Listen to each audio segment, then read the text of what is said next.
गया राजा जगत सिंह जगत का रखवाड़ा, लारा रहेगी चिरमिड़ान किदा मुंह काला। राजा ने कहा भाई मीटिंग शुरू करेंगे 11 बजे, है ना, सपोज कितने बजे की शुरू करेंगे।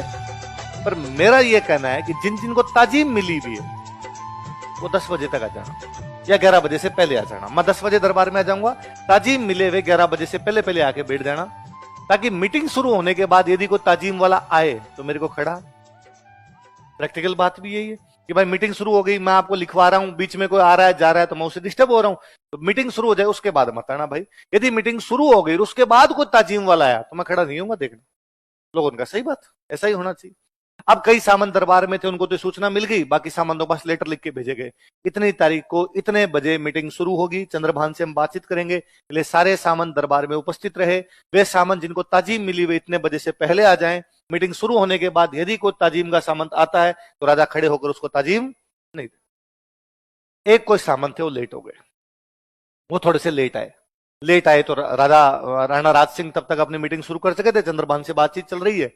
गेट कीपर जो था उसने उन सामंत को रोका, तो सामंत कवि थे, चारण कवि थे, उनको रोका कि भाई तुम अंदर मत जाओ। उसने क्यों नहीं जाओ अंदर? कहा साहब राणा राज सिंह का आदेश है कि ताजीम वाले सामंत मीटिंग शुरू होने के बाद नहीं आएंगे। क्यों नहीं आएंगे? कि राजा की मीटिंग डिस्टर्ब होती है, राजा खड़े होकर ताजीम नहीं देगा। उसने कहा राजा की इतनी औकात? राजा नहीं, राजा के बेटे पोते पड़पोते, राजा की औलाद भी खड़े होकर मेरे को ताजीम देगी, और मेरी पीढ़ियां जब तक सूरज और चांद रहेगा इस दरबार में आएगी तब तक खड़े होकर देनी पड़ेगी साहब। और उस गेट कीपर को धक्का देगी, जबरदस्ती अंदर घुस गया। उसने जैसे ही पहला कदम रखा, उसका ये था कि मैं जैसे एंटर करूंगा राजा खड़ा हो जाएगा, पर राज सिंह खड़ा ही नहीं हुआ, क्योंकि राज सिंह का कहा हुआ था कि भाई जब तक मीटिंग शुरू होने से पहले आएगा तो खड़ा हूंगा, वरना खड़ा। अब वो आग बबूला और उसको लगे कि धरती फट क्यों नहीं जाती। मैं घुसा दरबार में, राजा खड़ा नहीं हो रहा, इससे बड़ी बेइज्जती मेरी क्या होगी। उसने एक कदम और रखा और राजा की तरफ एकदम लाल आंखों से देखा। राजा को फिर भी कोई फर्क नहीं पड़ा, राजा नहीं खड़ा हो रहा। ये जो उसको ताजीम मिली हुई थी, उस सामंत को जो ताजीम मिली हुई थी, वो राज सिंह के पिताजी ने दी थी। राज सिंह के पिताजी का नाम था जगत सिंह। क्या नाम था? तो जगत सिंह ने दी थी। जगत सिंह दी तब लिख के दिया था कि भाई मेरी पीढ़ियां भी खड़े होकर तेरा स्वागत करेगी, तेरे को क्या दी जा रही है? ताजीम। तो जब वो दूसरे कदम पे भी नहीं खड़ा तो सामंत से आगे चला ही नहीं गया। वो वहीं खड़ा खड़ा राज सिंह की तरफ देख के कहता, भरे दरबार में उस दूत की उपस्थिति में राज सिंह को कहता है कि गया राजा जगत सिंह। वो जो राजा जगत सिंह था, जो ताजीम देने वाला था, वो तो चला गया। जगत का रखवाड़ा, वो जो जगत का रखवाड़ा जगत सिंह था, वो तो गया। राजा जगत सिंह जगत का रखवाड़ा, लारा रहेगी चिरमिड़ान किदा मुंह काला। पीछे तेरे जैसी चिरमियां बची है जो मुंह काला करवाएगी, इसके अलावा कुछ भी। आप इमेजिन कीजिए मेवाड़ के राणा को उसका सामंत दरबार में खड़े होकर कहता है कि तू मुंह काले करवाने लायक है। ये सामंत की ताकत है, क्योंकि इस राजा जो है सामंत का स्वामी नहीं है, समकक्षों में राज्य राजा की व्यक्तिगत संपत्ति नहीं, उसकी क्या है।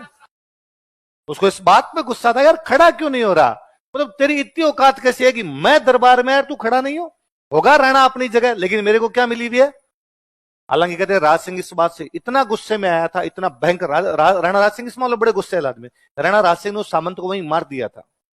राणा राज सिंह हमेशा अपने पास एक मुसल रखते थे, गुर्ज थी, उस गुर्ज को लेकर उसको वहीं मार दिया था, मीटिंग बर्खास्त कर दी थी। हालांकि राणा राज सिंह उसके परिवार को वापस ताजीम वगैरह दे देते हैं, पर राणा राज सिंह ने ऐसे कई मर्डर किए थे। एक उस सामंत को मार दिया था, गुस्सेला आदमी थे, एक उस सामंत को मारा था, एक कोई पुरोहित जी थे उनको मार दिया था, एक अपनी रानी को मार दिया था।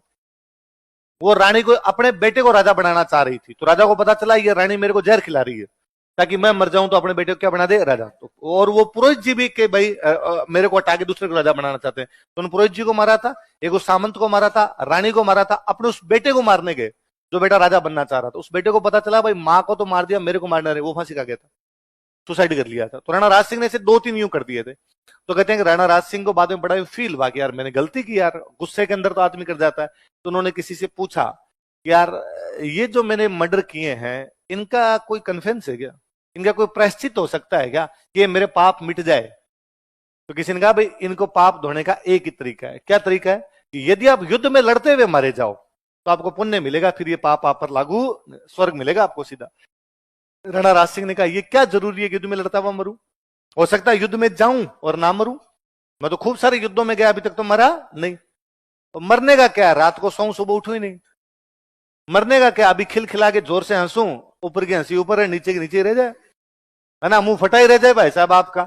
मरने का क्या, आप जा रहे हो रास्ते रास्ते सांप खा गया, वहीं मर गए आप। तो मृत्यु अटल सत्य है, वो तो कभी भी आ सकता है। यार दूसरा उपाय बताओ कोई। उसने कहा एक उपाय है कि आप खूब सारे ब्राह्मणों को भोजन करवा दो, तो भी आपको इससे पुण्य मिलेगा। राणा राज सिंह ने कहा ये तो मैं करवाता ही रहता हूं, मैं और करवा दूंगा, और कोई? तो कहा बड़ी झील बना दो। क्या बना दो? लोगों के पीने के पानी का प्रबंध होगा, लोगों की आशीष मिलेगी, लोगों की आशीष मिलेगी तो अपने आप ये क्या हो जाएगा। इसलिए राणा राज सिंह ने बनाई थी राजसमंद। क्या बनाई थी? पर मुझे इन बातों से भी ज्यादा वो ज्यादा इंपॉर्टेंट चीज लगती है कि भाई राजसमंद में हालांकि खूब सारे लॉजिक है कि राजसमंद इसलिए भी बनाएगी क्योंकि अकाल पड़ा हुआ था और आपको वाटर रिसोर्सेज की आवश्यकता, वाटर इंजीनियरिंग थी अपने आप के अंदर, तो कई सारी कहानियां भी उसके साथ जुड़ी हुई है। पर आप उस एक सामंत को देखिए, वो जानता था कि मैं भरे दरबार में राजा को बोलूंगा, राजा दंड दे सकता है, पर उससे अपने अधिकारों के लिए चुप नहीं रह गया। मारे तो मारे राजा, पर राजा की बेइज्जती तो होनी चाहिए, ताकि आइंदा से कोई राजा इस प्रकार से ताजिम वाले का आने पर खड़ा ना होने की हिमाकत। आई बात समझ में?